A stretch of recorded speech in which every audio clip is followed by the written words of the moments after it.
It's summer and there's lots of free time to spend with friends. Well, at least for some of us. There will be long nights when you can play games with your friends, so I decided to gather 15 games you can play. Let's start. Divinity is definitely one of the best RPG games ever. Divinity offers both single player and co-op features, so it's up to you, but it could be really fun to dive in a rich and intriguing world that you can influence with your choices with friends. You can kill almost any NPC you want, or you can think outside of the box and finish the quests however you like, and the game will adapt. Divinity is so deep that you can easily spend hundreds of hours playing it. Also, there's a game master mode which allows you to create your own stories or play fan-made campaigns or modes from Steam Workshop. I guess the easiest way to explain Remnant will be to say it's a Souls-like game with guns. Lots of guns. The enemies you'll face will make you sweat a lot. There are few classes you can pick and it will affect your gameplay approach. Also, with the loot you'll have, you can upgrade your equipment too. In overall, it's a good game where you can have intense combat alongside your friends. The second game is coming or came on 25th of July depending on the time that I release this video, so you can try the second one too. The best thing that It Takes Two does is throw new mechanics at you so you can't get bored of doing the same things. It Takes Two is a puzzle platformer game which focuses on a married couple considering a divorce and their bodies are trapped in dolls by a magic spell. Throughout the journey, they need to learn how to work together and regain their bodies. You can't play the game single player, you have to play it with someone else, and as you can understand from the title, the game stresses the importance of supporting each other. With the well thought of level design and fun mechanics, you'll have a great time with your friend. A Way Out is from the same studio as It Takes Two. Again, you can't play the game alone, it has to be with one more person. The difference is though, A Way Out's world doesn't seem that cute. You try to escape from a prison and you need a partner in crime. It Takes Two offers more mechanics and might be more fun to play, but A Way Out definitely deserves a chance with its nerve-wracking environment and twist in the story too.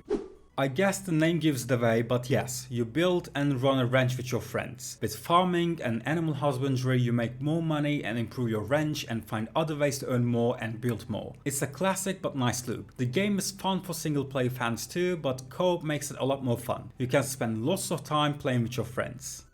If you remember the SWAT series, you'll know what to expect from Ready or Not, because Ready or Not is spiritual successor of the SWAT series. You capture criminals, save hostages, etc. I highly recommend playing it with friends because giving information about the room, planning different approaches and looking out for each other's bags all make the game more immersive and intense. Just to let you know, the game is still in early access, devs are trying to improve the game so more content will come.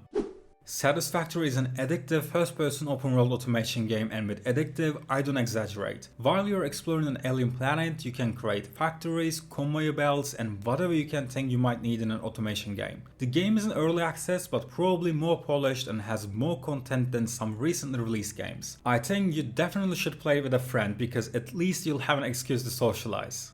Children of Morta is 2D roguelike dungeon crawler. Rather than playing a single character, we play as the whole family of heroes to fight against the forthcoming corruption. Basically, you deal with hordes of enemies and improve your character in a story-driven setting. You can play the story campaign or some sort of challenge mode with your friends, and I think it makes it more enjoyable. But the game also has a single player mode, so you can play it by yourself too. Borderlands 2 is my favorite Borderlands game in the franchise. It was released in 2012, but thanks to its visual style and gameplay, the game is still fun and intriguing, and playing it with a friend definitely increases the joy you'll get from this game. And Borderlands 2 actually encourages co-op in a really good way. Thanks to a system called Dynamic Co-op, regardless of your level or mission progress, you can join any campaign. Also, you can transfer your loot from the game you have with your friend to any other game. Borderlands 3 also has this feature, so if you think 2 is a bit old for you, you can try Borderlands 3 too. Ship of Fools is a 2D roguelike co-op game. You try to defend your ship against challenging enemies with your friend, and throughout the journey you improve your ship. The action parts can become really intense, so you might sweat a bit, but it increases the immersion. You might find yourselves shouting at each other what to do like in pirate movies. Stardew Valley is a game that doesn't need introduction, but if you haven't heard of it, it's a life and farming simulation with pixel graphics. This is the simplest explanation, but Stardew Valley has a lot to offer. It has thousands of things to do, and doing all of those with a friend is a lot better. My wife keeps asking me to play Stardew Valley with her, but I know if I start I won't be able to play anything else because the game is like a black hole. If you have time and are looking for a chill experience with your friends, Stardew Valley is your game. We Were Here series includes 4 games, but you can buy them separately too, and the first game is free. It is basically an escape room game. You and your friend are separated and use a walkie-talkie to communicate with each other and solve the puzzles. Don't expect a long experience, but still, if you're into puzzle games or the concept of escape rooms, it could be interesting to play with your friend. In V Rising, as a vampire, we hunt, we fight, and we gather and build ourselves a castle. There's a day and night cycle in the game, and of course you try to evade the sun, otherwise you'll turn to ashes. So mostly you'll try to go around at night, however during the day you'll seek out shadows, and I think it makes the combat more interesting during the day, because you try to stay in the shadows while you're fighting and it limits the area you can fight in. V Rising offers an intriguing open world survival game. It is especially fun to play with friends because you can kill bosses together or raid other players' castles, and there will be more content to experience.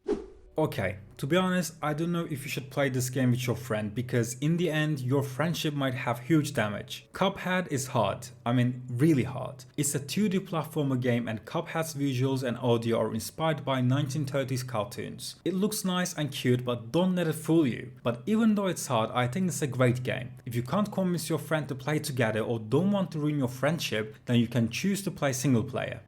I normally don't like Ubisoft's shooter games, however the Division 2 is relatively better than the others, especially hearing random shootouts on the streets, engaging in combat suddenly, etc. make the game more immersive. When you engage in combat, you can either try to plan your approach with your friends, or just go all nuts and shoot anyone you see. Either way, you'll enjoy your time while waves of enemies come at you. Of course there are more games to mention, but I didn't want to make the video super long. But it would be great if you could share your suggestions so we could have a longer list thanks to you.